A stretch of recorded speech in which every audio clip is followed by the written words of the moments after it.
Very ineffective border agency. It's done a bad job, but we don't have an open Simon, you had a long say. I want Sajid Javid, I agree with you. Hold on a second. Just let him answer this. I'd like to respond to all part of the coalition, you know. All three of the people that just asked questions, I'd like to respond all at once, because it's the same answer. Because all three of you are actually right. My parents were immigrants. And my father came to this country, started work as a bus driver, contributed to this country, as did my mother. And they respected this country. They wanted to better their lives, like the lady said. And that's what brought them here. But the gentleman there is just absolutely right about the issue is about control. And that's what's gone wrong. In the last 13 years of Labour, there were 3.2 million net new immigrants to the country, one of the highest rates, I think, actually the highest rate of immigration the country has ever seen. It's too high in your view, yes, our borders were not controlled. It puts pressure on our public services, our infrastructure. But also, we want to make sure that people that come to our country respect our way of life and the way we do things. That's the same thing as respecting multiculturalism, but they should also respect our way of life. They should speak our language or try to learn our language and do more to integrate themselves with the rest of the communities. That's what we want to see. And let's remember, in a week like this, just 2 days ago, it was St. George's Day. St. George himself was an immigrant from Turkey. Yeah. Do you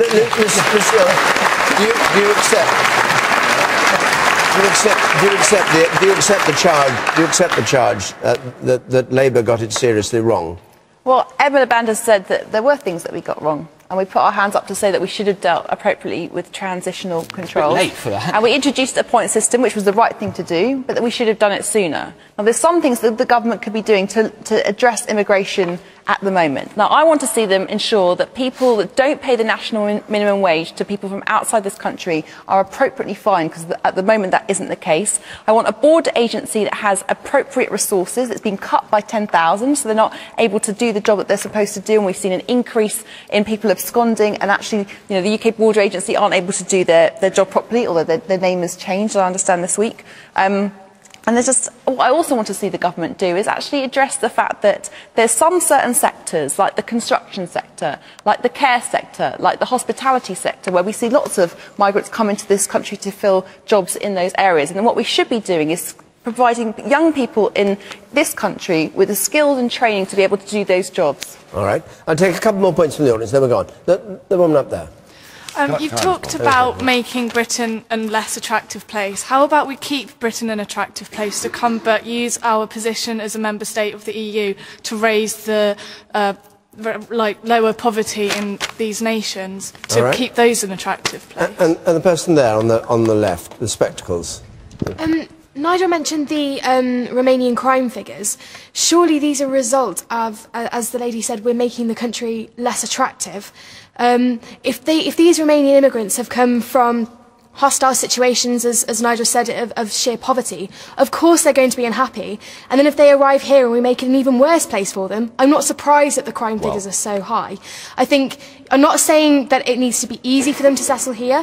However, I don't think we can use the crime rates as a factor of judgment. A brief answer, No, I think we need to. And remember that in these countries there is a very large minority, the Roma minority, who are completely ostracised from their own societies. Now, I do feel sorry for those people, and I would respond to the other question on this, but we need to look after our own people and our own country first, and this rubbish you're hearing from everybody else. The fact is, if it's an Eastern European country, there are no limits to the number of people that can come. We have no control over numbers of people coming here from Romania and Bulgaria next year, and that is absolute madness for this country. Well, it can't be changed by January 2014, can it? We have a referendum. Very briefly, and then we go on. Just a sentence. I want to pick up 2 points. I agree with Mr. Javed that there's been far too much pressure on public services, pressure on housing.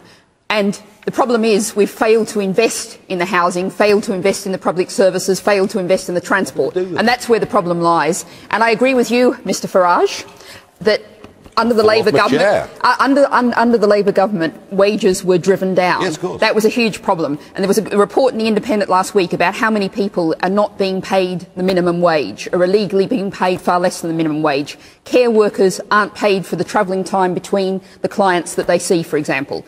So the answer to this is to have a minimum wage that's a living wage, absolutely enforce it properly and lift the standards for everybody. That's what we need to do. Okay.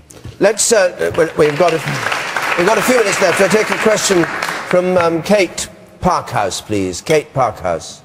Will longer school days and shorter holidays really improve standards of education, or will children just be exhausted? The Education Secretary, Michael Gove, suggested that pupils should spend more hours at school and have shorter holidays. He said this just last week. Simon Hughes, do you agree with him?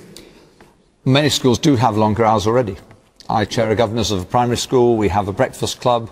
Many children come in at 8. They stay for an after-school. Hang on, that's not an answer, because well, longer than who? Longer than the conventional 9 to 3 day. Many children are in school, primary and secondary, from 8 in the morning till 6 in the evening. So you think it's a good idea? I think we should allow schools. Schools often had closed their doors at 3 o'clock and been empty for the evening and the weekend. They're a community resource. Young people often benefit from being there, and I think we should give youngsters the opportunity to be there for longer hours, and that gives them a chance to do lots of other things they wouldn't otherwise do. Luciana Berger, do you support what Michael Gove is proposing?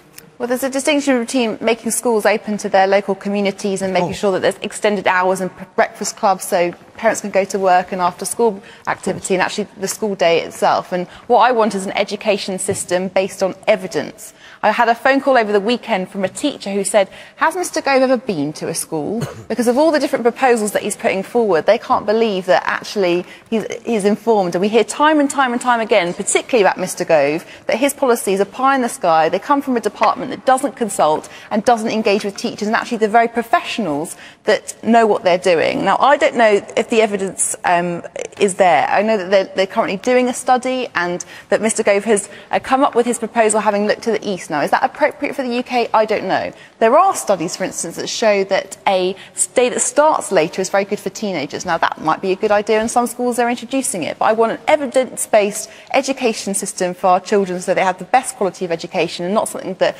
Michael Gove picks out of the sky because he thinks it's a good idea. All right. Over there, the third one. Think it's a good idea?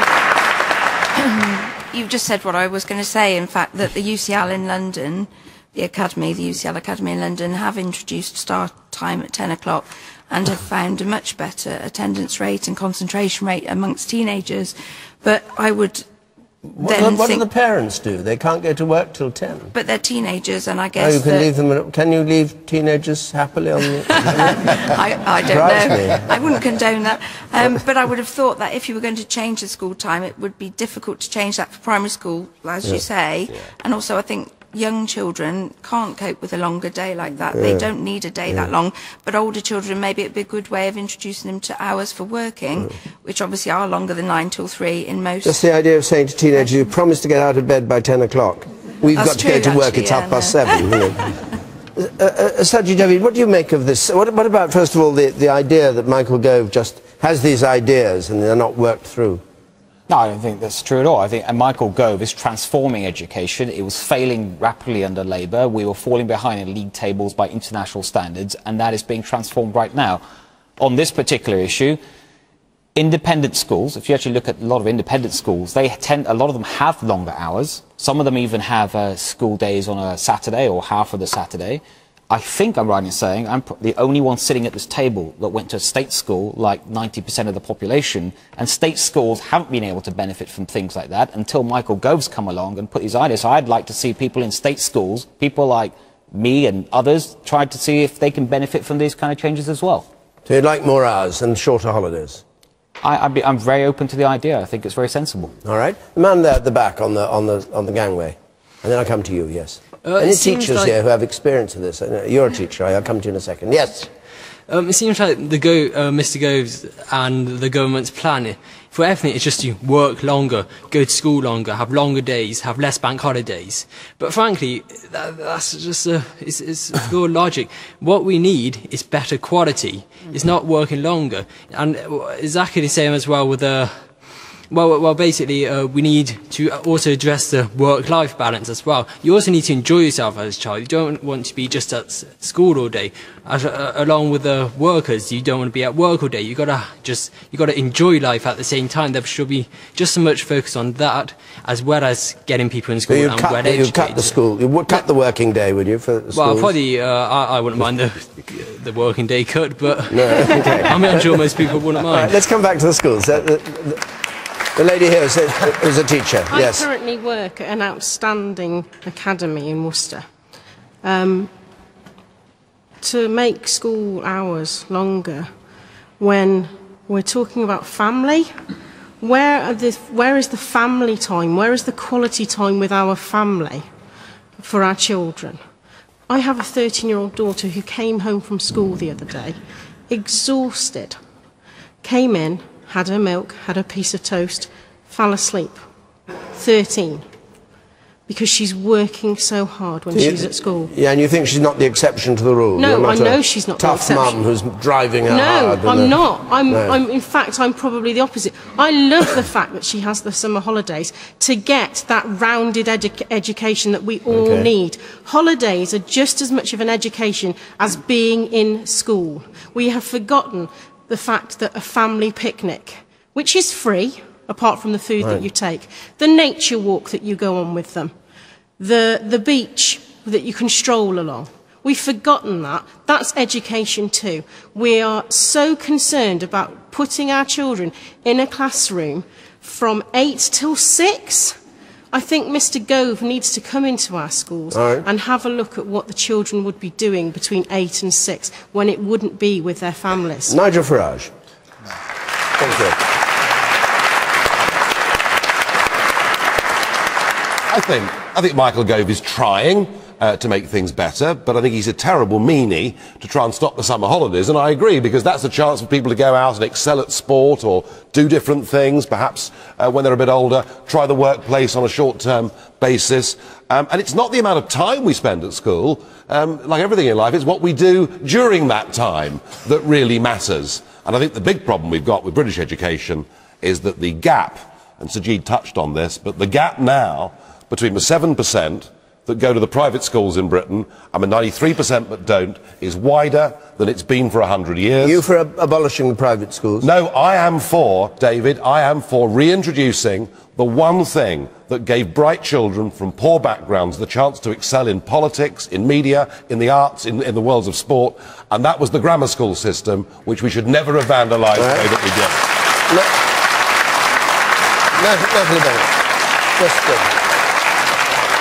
We've got a minute or so left. I very much agree with the audience member who said we have to let children have a childhood. And I also agree with Ms Berger about we need to look at the evidence. We have 3 days more days in the school year than the OECD average. We need to look at the evidence of what works. Mr Gove is presiding over a great increase in class sizes, particularly for the youngest children, where he's introducing performance-related pay, even though the OECD evidence is that that does nothing to improve the school performance. We need to look at the evidence, not have Mr Gove just dream up a bright idea and write it on the back of the envelope, the way that far too much government policy seems to be made. All right, thank you very much indeed. What you said reminds me of there was an old Etonian, actually, who had an entry saying he was educated during the holidays from Eton, which is about your line. You can't go on. I just made the point. You know, the school of life. Yeah. And actually, let's all go back to the school of life. When we all went, and there's not one of us probably in here during their 6-week summer holidays has gone, Mum, I'm bored.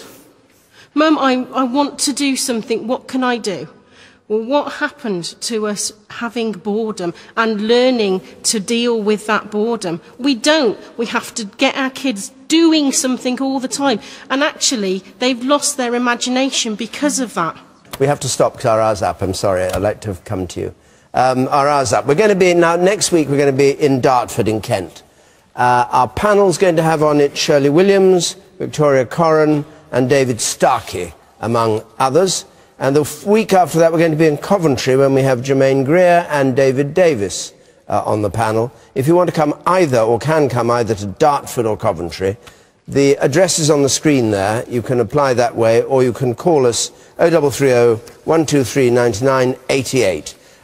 My thanks to our panel here, and to all of you for being such a wonderful congregation in this fantastic cathedral.